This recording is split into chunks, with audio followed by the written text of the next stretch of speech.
ምግብን ሁሉ እያጠራ ተናገረ እንዲህ ሲል። ምግብን ሁሉ እያጠራ ዛት ሚንስ ክሊን ነው። እርኩስና ንጹህ መብሎች ተብለው ነው በብሉይ ኪዳን የተመደቡት። ንጹህና እርኩስ ተብለው ማለት ነው። ክሊን አንክሊን ተብለው መጽሐፉ ኢየሱስ ምግብን ሁሉ ክሊን ነው ብሎ አለ። እያጠራ ክሊን ወይም እርኩስ አይደለም ሲል እንዲህ አለ። ወደ ሰው አፍ ከሚገባው ነገር አንዳችስ እንኳ ሰውን የሚያረክሰው ምንም የለም ሲል ምግብን ሁሉ እያጠራ እያጠራ ያው ከዘሌዋውያን ጀምሮ የመብል ሕጎችን ያነበበ ሰው እያጠራ የሚለው ቃል ይገባል። ክሊን አንክሊን ፉድስ ናቸው። ንጹህ ምግቦችና እርኩስ ምግቦች ተብለው ነው እንግዲህ የተመደቡት። ኢየሱስ ግን ንጹህ ናቸው ብሎ ተናገረ። ደግሞ ሕዝቡን ጠርቶ ሁላችሁ እኔን ስሙ አስተውሉም አለ። ዋናው ማንን መስማት ነው? ስሙ እኔን ስሙ አለ። ማን? መምሩ። ሰዎች የሚደነግጡት ለመሰላችሁ ያኔ እርኩስና ንጹህና ንጹህ ያልሆነ ወይም ክሊንና አንክሊን የሚበሉና የማይበሉ ብሎ እግዚአብሔር ሲለይ በወቅቱ የነበረውን ታሪክ እስራኤልን ከብዙ ነገር የመከላከል ስራ አብሮ ሌሎችም የመከላከል ስራዎች የመብል ጉዳይ ብቻ አይደለም። አለባበስ፣ ልብስ ሁሉ ፈትል ሲፈተል መደባለቅ የሌለባቸው ቀለማት፣ ከለሮች፣ ጺም አቆራረጥ እነዚህን ሁሉ መመሪያ ሲሰጣቸው ዓላማው የሚገቡበት ምድር ላይ ያሉ ህዝቦች ከነሱ ባህል መለየት ነው። ባህላቸውን ለምን ጠላው ጌታ እግዚአብሔር? የጠላበት ምክንያት የባህላቸው ምንጩ ምንድነው? የጣዖት ቤት አምልኮ፣ የአጋንንት አምልኮ ነው። ለምሳሌ እንዲህ አለ እግዚአብሔር እስራኤልን ልጆች በሙሴ አማካይነት ጸጉርህን ስትቆረጠው ዙሪያውን አትላጨው። ምንድነው ሰው እዚህ ጋር ጸጉሩን አሳጥሮ እዚህ ጋር ዘም ቢል ምን ችግር አለ? ጥሩ አድርጎ ነው ፀሐይ የሚከላከልለት። ካልቸሩን ማጥናት። የጣዖቱ ቤት ካህናቶች፣ አጋንንቱን የሚያስመልኩቱ ካህናቶች የሚቆረጡት ቁርጥ ነው። ዙሪያው ብልጭ ይሆናል። ምልጥ ይልና ይሄ ያድጋል። የጣዖት ቤቱ ሴት ካህናትና ወንዶች ካህናቶች የሚቆረጡት ቁርጥ ማለት ነው። ወተቱንና ማሩን ደባልቀህ አትብላ አትጠጣ ወዘተ አላቸው። ምንድነው ወተትና ማር? ራሱ የጠራቸው ማርና ወተት ወደሚያፈልቅ ምድር አይደለም። ምን ሲባል እዛ ቤት ያለ ለባዕድ አምልኮ የሚቀርቡ ቁርባኖች ናቸው። እንደዚህ ያልን በዘዳግም መጽሐፍ በዘሌዋውያንም ውስጥ የጻፉት ሌሎችም ሕጎች አብዛኞቹ ሰባቱ መንግስታት ፌርዛውያን፣ ኢያቡሳን፣ አማራውያን፣ አማሌቃውያን ምንላቸው እነሱ የነበራቸው ባህል የሚወጣውን የእስራኤል ሕዝብ እንዳይደበላለቅ እንዳይመሳሰል የመለየት ስራ።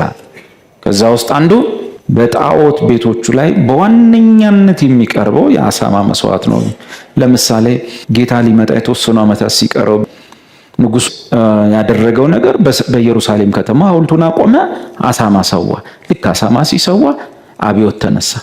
በእስራኤል ምድር አሳማ ርኩስ ስለሆነ አሳማ እሱ በመሰዊያው ላይ በራሱ ጣዖት ምስል ፊት ባቀረበ ጊዜ ነው የመቃባውያን አብዮት የተነሳው።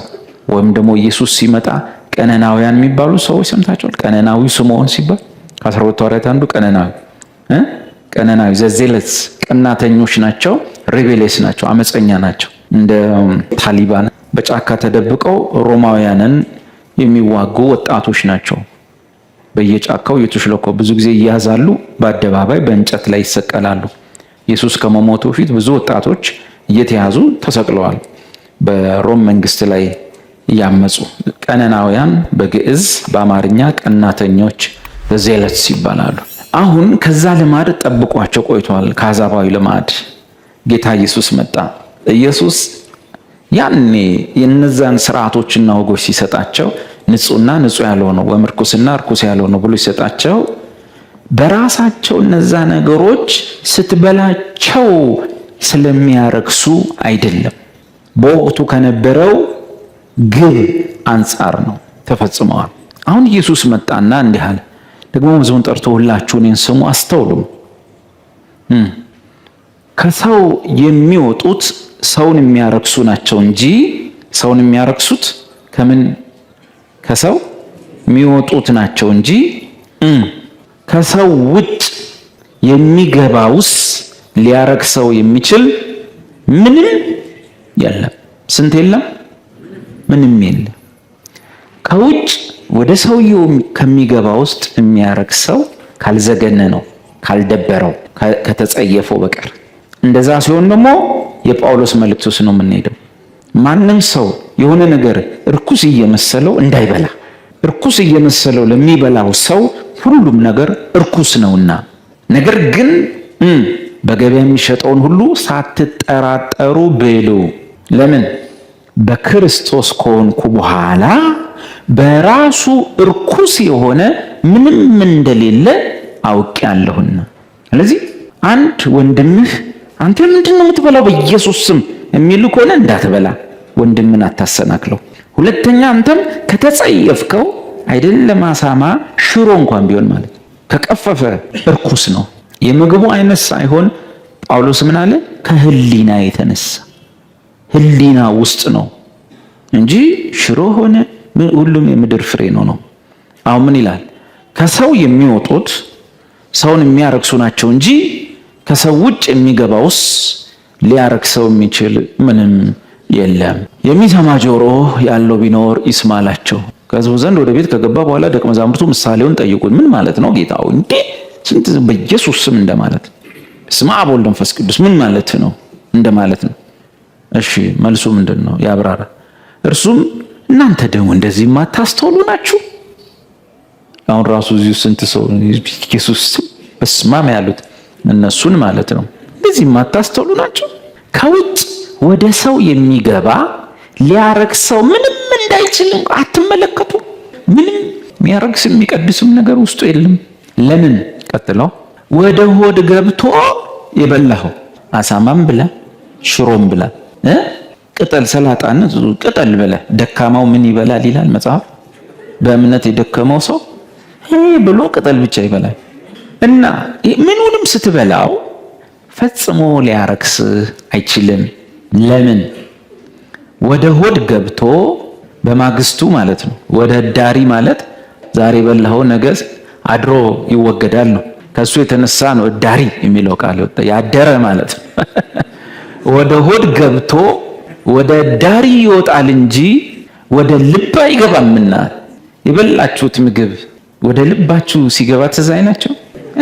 ውስጣችን የተሰራው የዳይጀሽን ሲስተማችን ሽሮም ስጠው ማያስፈልግ ከሆነ ያስወግደውና የሚፈለገውን ይቀበላል። ምንም ስጠው ለሰውነት አስፈላጊ ከሆነ ይቀበልና የቀረውን ወደ ዳር ያወጣዋል። ሰውነት እንደሆነ በዛ በተፈጠረበት ስርዓተ ፍጭት የሚያስፈልገውን ነገር ብቻ የሚቀበል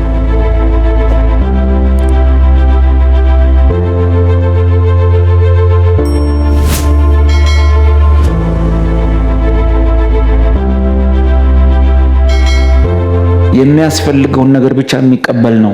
ወደ ሰውነት የሚያሰራጭ ነው። የበላኸው ምግብ ቀጥታ ወደ ልብ ገብቶ አያውቅም። የበላችሁት ምግብ አእምሯችሁ ላይ ትዝ ይላችኋል። የሆነ ለውጥ ሲያመጣ ልክ ስትበሉት አይናችሁ ይበራል እኮ። እዚህ ውስጥ ምንም የሚፈጥረው የለም። ወዴት ነው የሚወጣው? ወደ ውጭ ወደ ዳር ይወጣል እንጂ ወደ ልብ አይገባም። እችን ቃል ይዋት መብልን ሁሉ እያጠራ እየጠራ ሳይሆን ምን እያለ እያጠራ ምን ማለት ነው? እርኩስ አይደለም። መብል ሁሉ ምንድን ነው ማለት ነው? ንጹህ ነው። እያጠራ ማለት ኢየሱስ ምግቦችን ሁሉ ምንድናቸው አለ? ክሊን አረጋቸው። ምግብን ሁሉ እያጠራ ወይም ንጹህ እያረገ መብልን ሁሉ እያጠራ አላቸው። እያጠራ ምን ማለት ነው? ንጹህ ነው። he was making and declaring አወጀ ማለት all foods ክሊን ነው። መብልን ሁሉ ጌታችን እና መድኃኒታችን ኢየሱስ ክርስቶስ ታላቁ መምህር። በነገራችን ላይ ለኢየሱስ ከባድ ነው። በዛን ዘመን ላይ የዛሬ 2000 ዓመት በእንደዛ አይነት ጽንፈኛ አይሁዳውያን ማህበረሰብ ውስጥ ሆኖ ይህን መናገር ከባድ። አሁን እንኳን ከ2000 ዓመት በኋላ በጌታ ሆነ ደግሞ ድሮ አሕዛብ የነበር ምንም ንጹህና ርኩስ የሚባል ማለት እኛ እንኳን ስንማር ይከብደናል። በዛ ዘመን ግን ጌታ ይሄንን ተናግሯል። ንቅሳቱም እንደዚሁ ነው፣ ተመሳሳይ ነው። በወቅቱ ሁለት አይነት አሉ። አንደኛው በጥንቆላው ዓለም ውስጥ ያለ ንቅሳት በድሮም ያለ ማለት ነው፣ አሁንም አለ። አብዛኞቹ ንቅሳቶች ጤናማ አይደሉም። በባህል ውስጥ ያሉ ንቅሳቶች አብረህ የምትነቀሳቸው ነገሮች ወይ የምትነቀስባቸው የኪዳን ነገሮች የተፈለገው ነገር ከደምህ ጋር አብሮ ማገናኘት ነው። ሁልጊዜ ኪዳን በደም ነው የሚገባው። ስለዚህ በመርፌ በመፍሳት እነዛን ውሎች የሚነቀሱ እነዚህ ሰዎች አጋንንታቸው ራሱ አይወጣም። እሺ በጣም ከባድ። እዚህ ላክነው ሰው ነበር አንድ ጊዜ ትዝ ይለኛል። ሄደ ሐኪም ቤት አስወጣው ያለው እዚህ ጋር ነው ያደረጉበት። ቄሶች መርጌታ ደብተራ ምናምን የሚባሉ የተነቀሰ ካየህ ጳጳስን ብታይ አለ ችግር አለ። እንደዚሁም ብዙ ሰዎች በንቅሳት በኪዳን ዓለም ውስጥ ይደባለቃሉ። ሁለተኛው ንቅሳት ስነ ውበትም ብዙ እናቶቻችን ከባህል የተነሳ የሚነቀሱት ንቅሳት ለመዋብ ብለው ሴቶቹ እንሶስላቸውን ይቀባሉ፣ ንቅሳታቸውን ለውበት ብለው። የዚህ ዘመኑ ደግሞ አብዛኛው ነገር የተገናኘው ልክ እንደ መጀመሪያው ከመናፍስቱ ዓለም ጋር ነው። ነገር ግን እንደ ጥንቱ ያለ ነገር ሳይሆን በጣም ዘመኖ ዘመናዊ ሆኖ ያለው የሚቀረጽብህን ዲዛይን እንኳን የሚቀረጽብህን ነገር እንኳን ብዙ ሰው አያስተውለው። አንዳንድ ሰው የሚገዛውን ልብስ እንኳን በደንብ አያስተውለውም። በቀደም ለማን ነበር እያሳየው ነበር፣ አንዱ የባፎሜቱን ኮከብ ጃኬቱ ላይ ተሰፍቶለታል። ዝም ብሎ ይነጉዳል። በዚህ ሙሉ የባፎሜት ኮከቡን ከነ ጽሁፎቹ ከነ ድግምቶቹ አያውቅም ልጁ። በቃ ወይ አንድ ሰው ሰጥቶታል ወይ በርካሽ ዋጋ ከሆነ ነገር ገዝቶታል። በቃ አርጎት ይነጉዳል። እንደዚህ ነገሮች አሉ የሚደረግላቸው። እባብ ሲቀርጹብህ ለምንድን ነው ብለህ መጠየቅ ነው። አጽም ሰርተው ሲያረጉብህ ምንድን ነው ብለህ መጠየቅ ነው። ከሁሉ በላይ ግን ከቆዳህ ጋር ብቻ ሳይሆን ነገሮቹ የሚገናኙት ከደምህ ጋር ስለሆነ ከባድ ናቸው። ስለዚህ መጽሐፍ ቅዱስ ውስጥ ማግኘት እንችላለን። ስለ ሞተውም ስጋችሁን አትንጩ፣ ገላችሁንም አትንቀሱት። ኦኬ፣ የተነቀስን ሰዎች ምን እንሆን ነው? በቃ አንተም ንቅሳት በዓለም ሳለ ደግሞ ያንተ እርድና እሱ ነበር፣ ተነቀሰ ነበር። አሁን ፋራ መሆንን ማወቅ፣ ንስሐ መግባት፣ ከዛ ላ ጌታ ኢየሱስን የግል አዳኝ አድርጎ መቀበል። ከዛ በኋላ የራሱ ጉዳይ ምንም ካንተ ጋር አይገናኝ። ስጋ ላፈር ነው፣ አትጨነቅ። እነዚህ ከመጽሐፍ ቅዱሱ ካለው ባህልና ከነበረው ታሪክ ነው የመለስኩላችሁ። ቀላሉና አዲስ ኪዳናዊ መልስ ግን አንድ ክርስቲያን በገዛ ሰውነቱ ላይ ወይም ስጋው ላይ የፈቀደውን የፈለገውን ነገር የማድረግ መብት የለውም። ስጋ በዋጋ ስለተገዛ የጌታ ነው። አሁን እንዲህ ብለህ መጠየቅ አትችልም ማለት ነው። ሰውነቴ ላይ ብነቀስ ማለት አትችልም ማለት ነው። ስጋ የማን ነው? የጌታ ነው እንጂ የራሳችሁ አይደለም ተባለ። ስለዚህ የጌታ ስጋ ላይ ልነቀስ አልነቀስ ነው እንጂ ጥያቄው በጌታ ያልሆነ ሰው ይመስል በስጋዬ ላይ አይባልም። ስጋችሁ በዋጋ ተገዝቷልና የራሳችሁ አይደለም። በቃ የራስ አይደለም። ስጋ ግን የማን ነው? የጌታ ነው። ስጋ ግን የጌታ ነው። ስለዚህ አንድ ክርስቲያንና አንድ በደጅ ያለ ሰው ስለ ሰውነታቸው ሲያወሩ ክርስቲያኑ በመረዳት ማውራት አለበት። አንተ እንደሱኛው ሰውዬ አይደለም። እሱ በሰውነቱ ላይ ያሻውን የማድረግ መብት አለው። ስጋው የራሱ የግለሰቡ ስለሆነ፣ በእኛ ግን ስጋ በዋጋ ተገዝቶ የኛ መሆኑ አብቅቶ የጌታ ሆኗል። ከዚህ የተነሳ በጌታ ስጋ ላይ ያማረህን ሁሉ ልታደርግበት አትችልም። እማንቅመው ላፍርጠው እማንቅመው ጫቱ ወይም መጠጡ ወይ ሲጋራው በጌታ ስጋ ላይ በጌታ ሰውነት ላይ ምን ያመጣል? ጉዳት ያመጣል። ምን ያደርገዋል? ያቆሽሸዋል። መንፈስ ቅዱስ ሳይሆን የሚመራህ ሱስ ነው የሚመራህ። ከዚህ የተነሳ ልክ ሰውነትህን በጫትና ሲጋራ ማበላሸት ስታስብና ወደ ድርጊት ስትገባ አንተ ጋር ግን የዚህን ያህል ትዕግስት ጌታ የለውም።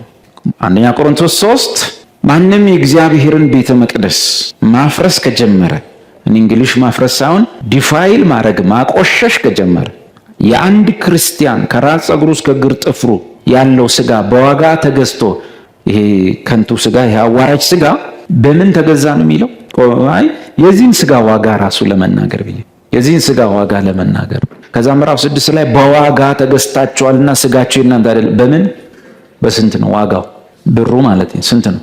በዋጋ ተገዝቷል። የክርስቲያን ስጋ ያንቺ ያንተ እሱ ፐርሰናል በግል በዋጋ ተገዝቷል። በስንት ብር?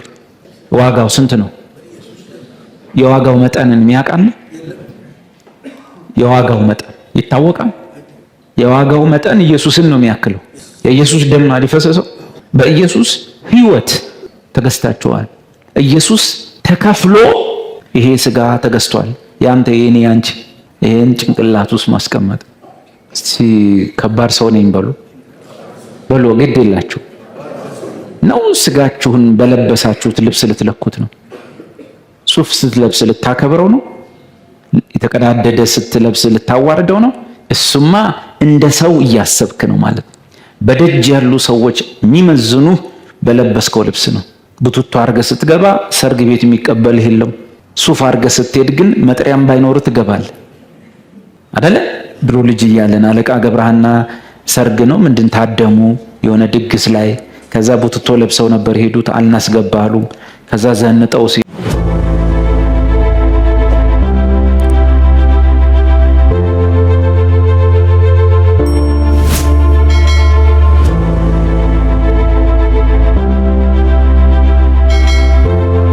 ዘንጠው ሲሄዱ ሲያስገቧቸው ምግቡን እያነሱ ልብሱ ላይ መቀባት ጀመሩ። ምን ነው ሲሏቸው አይ የተጋበዘው እሱ ነው እኔ አይደለሁም አሉ። እንዲህ ነው ውጭ ያለው ሰፈሩ የራሱ ጉዳይ። አንተ እንዴት ነው አንተና አጠገቢህ ያለው በጌታ ያልሆነ ሰው ስጋችሁ፣ ሰውነታችሁ፣ አጥንት፣ ደማችሁ በምንም አይነት ሁኔታ አንድ አይነት አይደለም። ስጋችሁ አማኝ ሆኗል አባል ሆኗል አይደለም። በምን ተገዝቷል ነው? በዋጋ ተገዝቷል። የዋጋው መጠን ኢየሱስን ያክለው። ስለዚህ ቀላል ሰው አይደለም። ተገዝቶ ለጌታ የሆነ ስጋ ከሆነ ብዙ ነገር ይገላግለኛል። አንደኛ ምንስ እበላለሁ ምንስ እጠጣለሁ የመጨናነቅ የለብኝ። የራሱ ስጋ ነው፣ ያብላው ያጠጣው። እኔ እናገባኝ ምን ለብሳለሁ ብዬ መጨነቅ። ኢየሱስ አትጨነቁ ምን ለብሳለሁ ብላችሁ ሲል እየሸወደን አይደለም። ተጨናነቁም አልተጨናነቅንም እንበላለን እንለብሳለን። ስጋችን በዋጋ ተገዝቷል፣ የኛ አይደለም። ልክ ኢየሱስ የኛን ስጋ ገዝቶ የራሱ ስላደረገው ማናቸውንም ነገር ሊያሟላ እሱ የታመነ እንደሆነ ሁሉ እኛም የኛ ስጋ የሱ ንብረት መሆኑን በማወቅ እነዚህ ነገሮች ላይ ማይደረገውን አናደርግም። ስለዚህ ጫት ብቅምበት የጌታ ጥርሶች ላይ በደል እየፈጸምኩ ነው። የጌታ አፍ ነው። ስጋ ግን የጌታ ነው እንጂ የራሳችሁ አይደለም። እኔ ደግሞ የጌታ ብሉ እኔ የራሴ ነው ስጋ ብዬ አጎሳቆልኩት ልበል። ማንም የእግዚአብሔርን ቤተ መቅደስ ቢያፈርስ እግዚአብሔር እርሱን ያፈርሰዋል ይላል። ማለት ከፈረሰ ምን ያፈርሰዋል? ፈረሰ እኮ ቤቱ። አንድ ሰው የእግዚአብሔርን ቤተ መቅደስ ቢያፈርስ እግዚአብሔር ያፈርሰዋል፣ አፍራሹን ማለት ነው። ይሄ ልክ ለሁለት ሰው የተነገረ እንዳይመስላችሁ፣ ለአንድ ሰው የተነገረ። አንተ ሰው የእግዚአብሔር ቤተ መቅደስ ነህ፣ የእግዚአብሔርን ቤተ መቅደስ የምታፈርሰው ከሆነ እግዚአብሔር ያፈርሰሃል አልነው። ሰውየው መጽሐፉ አለው እንዴ ሰውየው ካፈረሰው እግዚአብሔር ምን ያፈርሰዋል? ሰውየው ቀድሞ አፍርሶታል። ስለዚህ አማርኛው በደንብ ሊገልጠው አይችልም በጥሞና ካልተጠና። አሁን እንግሊዘኛው if any man defile the temple of God him shall God destroy for the temple of God is holy which temple ye are። ማንም የእግዚአብሔርን ቤተ መቅደስ ቢያፈርስ የሚለው እንግሊሽ ዲፋይል ቢያረገው ኦር ኮራፕት ቢያረገው ወይ ሀርት ቢያረገው ቢጎዳው ቢያቆሽሸው እግዚአብሔር ምን ያደርገዋል? ያፈርሰዋል። ስለዚህ ሰውነቴን በሱስ በሆኑ ነገሮች ልክ የራሴ መስል ማጎሳቆል ሲጀምር እንደ በጌታ እንዳልሆነው ሰው አልስተናገድም። የኔ ልዩ ኬዝ ነው። በተለየ ሁኔታ ነው የሚታየው። በዋጋ የተገዛውን ስጋ ማቆሸሽ ኮራፕት ማድረግ ወር ዲፋይል ማድረግ ጀምረሃል እና ችግር የለውም ምን ያጠናቅቀሃለሁ? ምን አረጋለሁ? ምን ያደርገዋል? ያፈርሰዋል። ምን ማለት ነው ዲፋይል ማድረግ? ለምሳሌ ንጹህ ነገር ይመስለኛል ከኋላ ያለው ይሄንን ከውጭ ጭቃ እያመጣው ብቀባው ማለት ነው የጨርቁን ከለር ይቀይረዋል፣ ዲፋይል ያደርገዋል። ጨርቁን ግን ጨርቅ ነው፣ ማንነቱን አይቀይርም። ስለዚህ መጽሐፉ ምንድነው የሚለው? ይሄ ጌታ ስጋ ነው፣ ግን እያቆሸሻችሁት ካስቸገራችሁ ምን አስጨነቃችሁ? እኔ ደግሞ አፈርሰዋለሁ። በሰውነት ላይ ብትነቀስ ባትነቀስ በአዲስ ኪዳን ምን ትርጉም የለውም። የቀድሞቹ መነሻ ምክንያቶች ግን ሳታውቅ ያገኙሃል። ሁለተኛውና ትልቁ ምክንያት ግን ያንተ መስሎህ ነው ወይ ልነቀስ አልነቀስ የምትለው? ጌታ ፈቅዶልሃል ወይ? እንዴት ነው ጌታው ስጋህ ላይ ልነቀስ አስቤ ነበር ስትለው ተነቀሰው ብሎሃል ወይ? ስለዚህ አንዳች ነገር የማድረግ መብት የለህም ጌታ ካልፈቀደልህ በስተቀር አንዳች ነገር። ለምሳሌ አንዳንድ ወንድሞች ጾም ጸሎት ብለው ከእህል ተከልክለው ፊታቸው አሸቦ መስሎ አፋቸው ከሩቅ እየሸተተ ጨጓራቸው አልሰር ካንሰር እስኪይዘው ምን ሊፈጥሩ እንደሆነ በርዘግተው ይጸልያሉ። ጨጓራን የሚልጥ አልሰር ካንሰር ነው ምናምን የሚያስይዝ ጾም ጥርስን ሳትቦርሸው ለሳምንታት ለወራት መቆየት ያስቀጣል። አንድ ክርስቲያን ሰውነቱን ሊጎሳቆል ወይም ሰውነቱን ኬር ሊያደርግ የማይችልበት አጋጣሚ በአንድ ነገር ብቻ ነው፣ ስለ ወንጌል በሚመጣ መከራ ጊዜ ብቻ። በዚያ ከሆነ መልካም። ከዚያ ውጭ ግን መከራ ብትቀበሉ ምን ትርፋላችሁ? መከራ